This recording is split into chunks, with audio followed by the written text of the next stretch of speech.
Now, many Americans are wrapping up their Independence Day celebrations. On July 4th, 1776, the signing of the Declaration of Independence announced America's freedom from the colonial rule of Great Britain, paving the way for it to become the wealthiest and most powerful nation in history. So how has trade evolved over the centuries, particularly with our region, the Middle East? Here to tell us about it, Dr. Ephraim Khalamish is an NYU and Kroll Institute Fellow. Good to see you as always, Ephraim. So tell us, what historically were the drivers of trade and investment between the United States and the countries in the Middle East? Great to see you, Laura, and wonderful to be back here.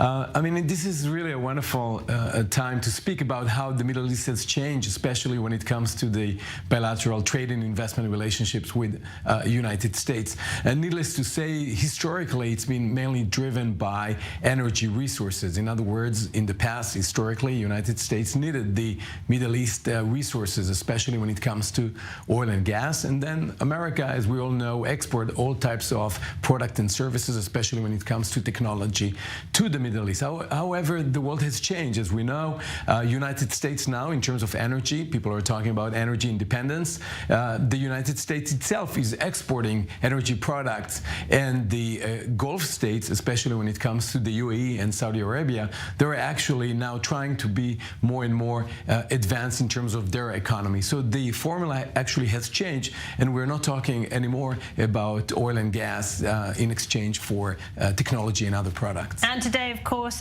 there is another great power on the world stage, that is China. What challenges does China pose to this relationship? Sure. So we all followed the last couple of months, and we all know that China is becoming a more active player in the region. We saw that China was very involved in the agreement between Saudi Arabia and Iran.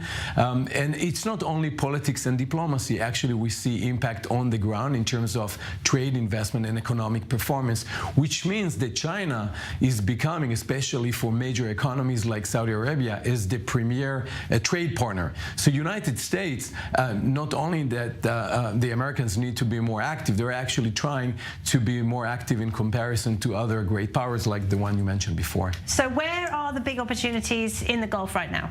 So everyone is talking about how Saudi Arabia is growing very, very fast, and it's still one of the strongest economies in the world. But I would actually tell our listeners and viewers to think about other newcomers in the region. For example, if you look at Morocco, which was very weak economy many years ago, mainly around textile and fisheries, now we see advanced technologies. We see Morocco one of the fastest growing economies in the region. In fact, more than 3% prediction for 2023. So the World Bank and other institutions are really betting big on Morocco, and Morocco is not the only player. So we should definitely think about other regional players in the Gulf. And how does Israel's ties with these countries play into all of this? Terrific question. So Israel and the Arab nations are getting closer and closer by the day. So there are two ways to think about it. One is to think about internal dynamics within the Israeli-Arab region. But to be honest with you, the story is bigger than that.